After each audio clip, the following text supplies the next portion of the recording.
โอเคสบายดีเนาะสบายดีพี่น้องกองปลายวันนี้เขาก็มาซอยพอเท้าเกี่ยวเขาเนาะ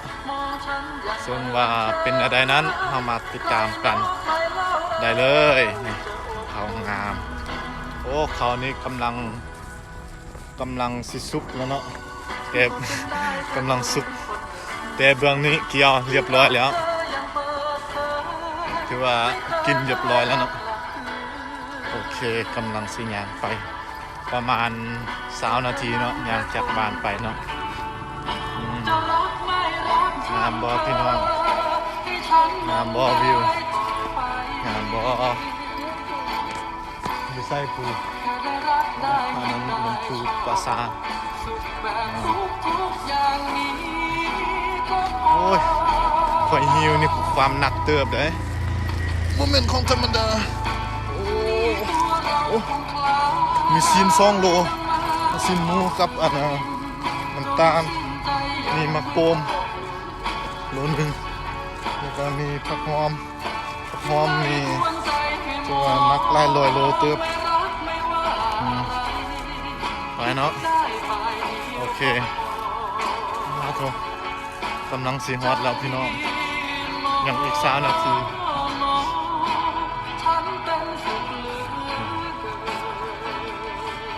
อันนี้คือรถบรรทุกหนัก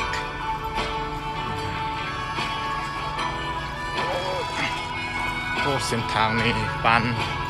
เส้นทางอุโมงค์เลยความมืดเพื่อเป็นลำกระแสต่างๆ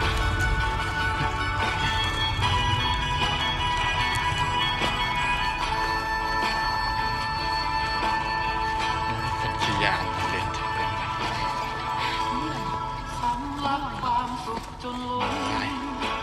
ไม่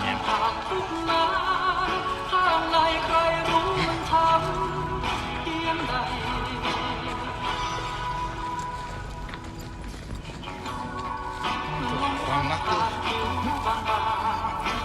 ฉันมองหน้าลงช่วยพัดผ่านมาทางนี้รู้สึกกลัวหนักที่เหลือไว้ก่อนจะลืมหายไป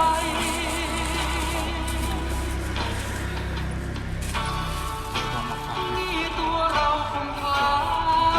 ยดำน้ำเอาเรือบิน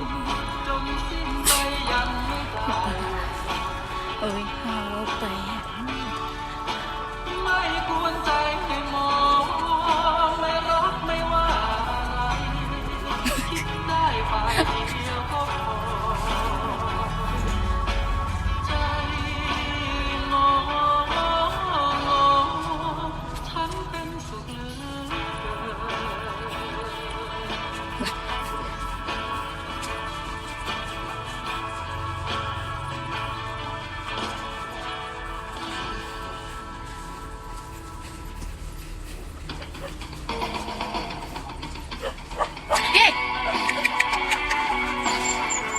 ดี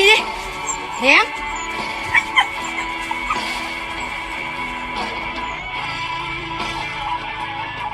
เป็ดเลี้ยงมาแล้วนะอันนี้เป็ดมาใหม่จ้ะ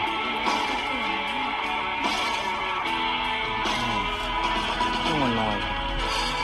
เป็ดเทศนี่เป็ดปลาค่ะเกิดแล้วได้กินตัวนึง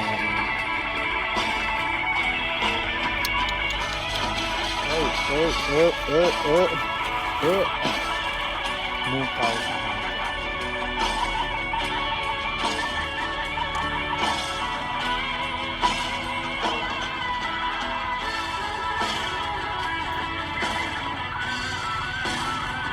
โอ้คอยลมมาเด้อ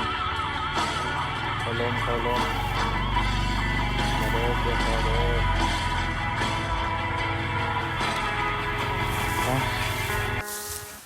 ผสมจำว่าเคยกินเป๊ะมาเลยจะขอรักเธอนั้นจนวันตายจะขอให้เธอหมดลมหาย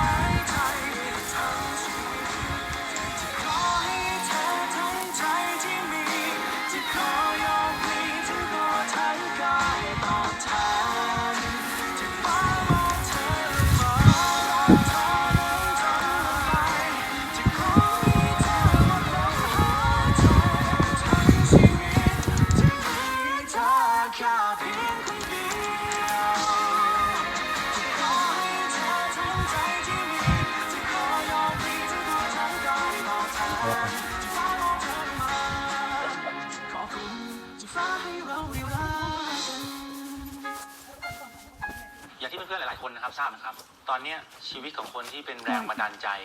สำหรับคนที่เขียนเพลงนี้ เธอกำลังอยู่ในขั้นที่น่าเป็นห่วงถ้ามีอะไรที่พวกเราช่วยได้หรือเพื่อนๆคนไหนนะครับอยากจะร่วมช่วยเหลือก็ติดต่อพวกเรามาได้เลยนะครับ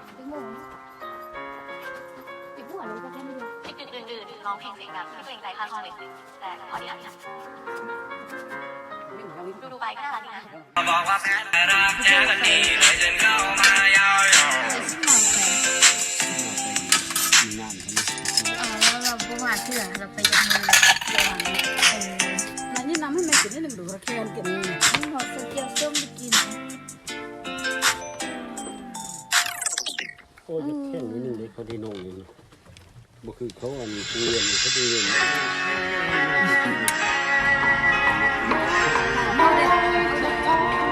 เข้ามาเลยเข้ามาเลย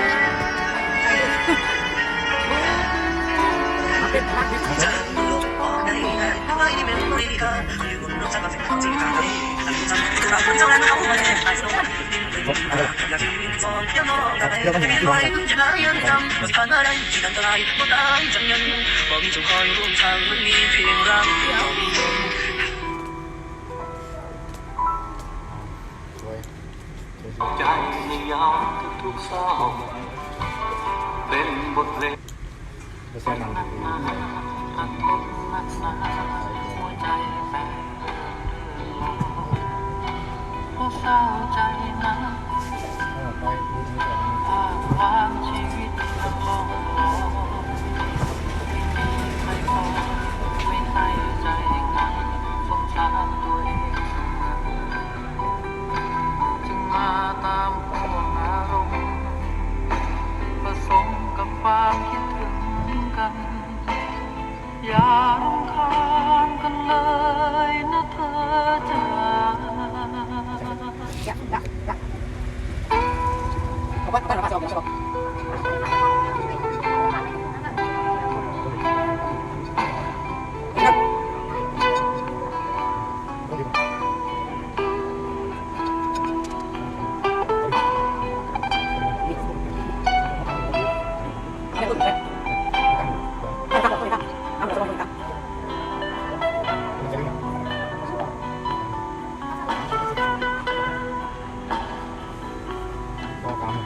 ไม่รักไม่รัก